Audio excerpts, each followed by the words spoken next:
All right, so you asked for a real world example of using the set modifiers. So I don't know how best to explain it because it is a pretty advanced concept.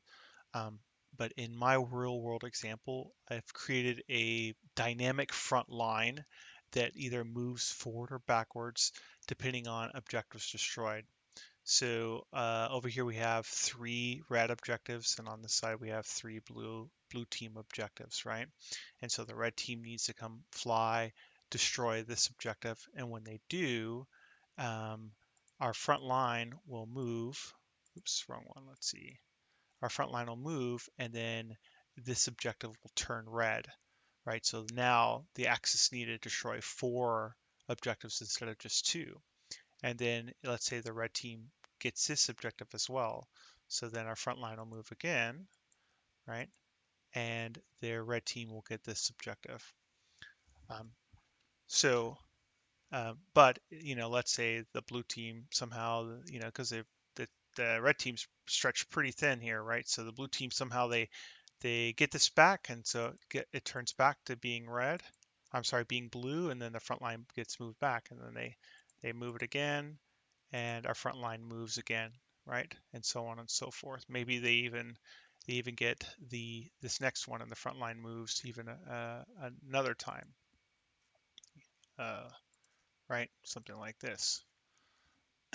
So we could, so what we want to do is we have this sort of dynamic front line going on, and the issue that we have here is when it gets flipped between either blue or red, I want to be able to reset the um, onKilled counter, because let's say that, let's go back to our original drawing here.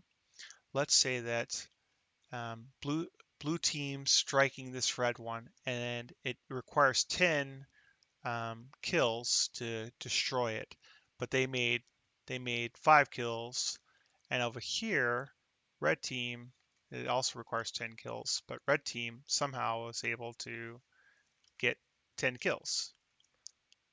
So now this belongs to red team, right? So this one's going to go to red team. Let's see, I think it's this one. No, this one. Yeah, there we go. And our front line changes, right? So this one will reset because it met the value of 10 kills. So now our typical, let me go to our typical counter here, right? Once I have 10, it will reset after operation, so that's normal. So now it's back at 0, right? But this one is this one is buggered right now. If if if I if the blue team goes to fight this one, um, it's not the right value. And even worse is if we go like this, oops, and it was 10 kills, and blue team made 5 kills, but now it belongs to blue team, right? And this one over here belongs to blue team, this one, right? Now red team only needs 5 kills on this one.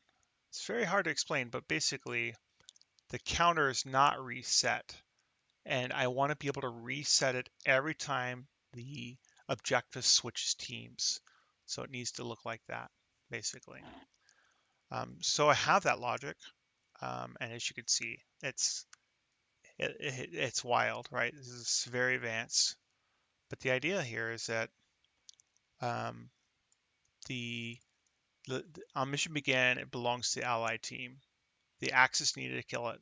When the Axis kill it, our counter fires, which is normal. It says it is destroyed. We get rid of all the AAA just in case there are any. And we set our destroyed icon up. We give it a 30-second window. Then we convert this objective to axis. So now all these blue icons, entities, sorry, not icons, all these blue entities will change to axis. We'll get rid of the AA again, just in case. Um, because we don't want to have any allied AA. We want to actually have axis AA. And then we'll activate the necessary icons, including the frontline icons. We'll also activate the spawner logic for new AAA, so new AAA can spawn in. And we will deactivate any of the old frontline icons that we need. Remember, so like that's this frontline stuff, right? So where's it at? So like if we started here and then it gets moved, so we're gonna delete the old front line and activate the new front line and all the icons. Then I'm going to repair all this, right? Because the Axis destroyed it. So I'm going to repair everything and make sure it's all good to go. And then this is where our counter comes in. So I'm resetting the value of this. So let's say that they got 5 kills, like I said earlier. Well, now it's reset back to 0, so it's going to need 10 pulses in order for it to be completed, not just 5 pulses. And then we let the Axis team know, hey, you own the textile factory now, and the front line has been moved accordingly. Um, Later in the mission, the Allies make a strike on this objective because now it belongs to the Axis through this logic, right? And they get those 10 kills, right? They get the 10 kills. And so then we do the same thing. We convert it to all the blocks to Allied. We delete any of the AAA. We activate new icons, and that includes the front line. And the correct icon too for saying, hey, this now belongs to allies. We delete all the other frontline icons that are not necessary. We repair everything again, and then I reset the counter again. So even if somehow the Axis team had 3 kills or whatever, they needed 10, right? So I'm still resetting it back to 0. And then we say, hey, you know what? Allies own this now.